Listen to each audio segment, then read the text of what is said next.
माननीय सदस्य श्री आनंद भदौरिया जी। धन्यवाद सभापति महोदया।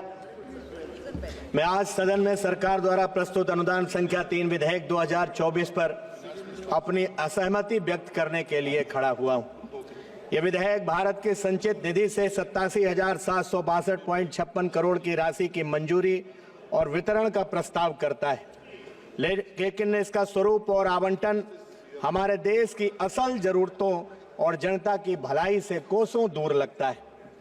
सभापति महोदया, कुछ समय पहले भी हमने इस सदन में एक बजट देखा था और आज अनुपूरक अनुदान मांगों के ऊपर भी हम लोग चर्चा कर रहे हैं। आज से 1 महीने से कुछ ज्यादा समय के बाद फिर हम एक आम बजट देखेंगे, लेकिन मुझे ये आंकड़ों की बाजीगरी से ज्यादा कुछ और नहीं लगता है। सत्ता पक्ष के लोग बड़ी जोर जोर से अभी चिल्ला चिल्ला करके कह रहे थे कि लाखों करोड़ रुपए किसानों के लिए प्राविधान किया गया है। महोदय, अगर किसानों के लिए इतना ही प्राविधान किया गया था तो मैंने 2022 के विधानसभा के चुनाव में उत्तर प्रदेश में माननीय प्रधानमंत्री जी को मंच से वादा करते हुए सुना था कि मार्च के बाद आवारा निराश्रित पशुओं की जिम्मेदारी उनकी है। लेकिन क्या उन आवारा पशुओं के लिए कोई कार्य योजना सरकार ने बनाई है? अगर बनाई है तो ये सदन और ये देश और जनता उस बारे में जानना चाहती है। अगर लाखों करोड़ रुपए किसानों के लिए आवंटित हुए हैं तो बिहार से लेकर के उत्तर प्रदेश के कोने कोने तक आज किसान डीएपी के लिए लंबी लंबी लाइन लगा करके पुलिस की लाठी खाने पर मजबूर क्यों है? मैंने इस देश के उद्योगपतियों का लाखों करोड़ रुपए माफ होते देखा है, लेकिन क्या सरकार गांव के गरीब किसान का कर्जा नहीं माफ कर सकती है? हम सरकार से मांग करेंगे कि गांव के गरीब किसान के कर्जा भी माफ किया जाए। माननीय सभापति जी, जब किसान अपना हक मांगने के लिए निकलता है तो उसे पुलिस की लाठी खानी पड़ती है। आज उत्तर प्रदेश ने कई प्रधानमंत्री दिए, लेकिन मैं जानना चाहता हूं, क्या उत्तर प्रदेश के बेरोजगारों के लिए सरकार ने कोई योजना बनाई है?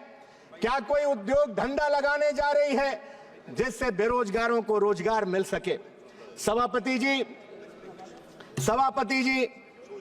शिक्षा और स्वास्थ्य इनकी प्राथमिकता में नहीं है। शिक्षा मंत्रालय के लिए 8,500 करोड़, स्वास्थ्य मंत्रालय के लिए 7300 करोड़ प्रावधान किया गया है, जो देश की बढ़ती जनसंख्या और स्वास्थ्य संस्थानों की जरूरत के हिसाब से अपर्याप्त है। अगर हम मेडिकल के लिए देखें तो उत्तर प्रदेश के अंदर कागज पर तो बहुत मेडिकल कॉलेज बन गए हैं, लेकिन मेडिकल कॉलेज में न भर्ती हो रही है, न इक्विपमेंट है। और अगर हम जिला अस्पतालों की हालत देखें तो इतनी दुर्दशा है कि कुत्ते वहां हॉस्पिटल के अंदर विचरण करते पाए जाते हैं। बेड पर कुत्ते सो रहे हैं, दवाई नहीं है। हर एक बीमारी के लिए केवल एक दवाई दी जाती है, पैरासीटामॉल। सभापति महोदया, पिछड़े और गरीब वर्गों की इस अनुपूरक मांगों में अनदेखी की गई है। दलितों, आदिवासियों, पिछड़े वर्ग के कल्याण के लिए कोई ठोस प्राविधान नहीं है। सामाजिक न्याय सशक्तिकरण मंत्रालय को 4200 करोड़, जनजाति मंत्रालय को मात्र 3100 करोड़, जो सरकार की सामाजिक जिम्मेदारियों से विमुखता को दर्शाता है। यह विधेयक सरकार की जनविरोधी नीतियों, वित्तीय अनुत्तरदायित्व का प्रतीक है। जनता की समस्याओं की अनदेखी है। गरीबी, महंगाई से निपटने का कोई ठोस प्राविधान नहीं दिखता है। और एक बात कह करके सभापति जी अपनी बात समाप्त करूंगा। जल जीवन मिशन, हर एक घर को जल, हर नल से जल, बहुत ढिंढोरा पीटा जाता है, लेकिन उत्तर प्रदेश ही नहीं पूरे देश के अंदर जो सड़कें विगत सालों में बनी थी, आज एक एक सड़क खोद डाली गई है, पाइपलाइन डाल दी गई है। सरकार उसकी जांच कराए, रिपेयरिंग कराने का काम करे। और जो मैं ये बात दावे के साथ कहना चाहता हूं, सरकार बदलेगी और जब कभी जांच होगी तो आजादी के बाद जल जीवन मिशन सबसे बड़ा घोटाला साबित होगा। सभापति महोदया, आपने मौका दिया, 2 लाइन कह करके अपनी बात खत्म करना चाहता हूं।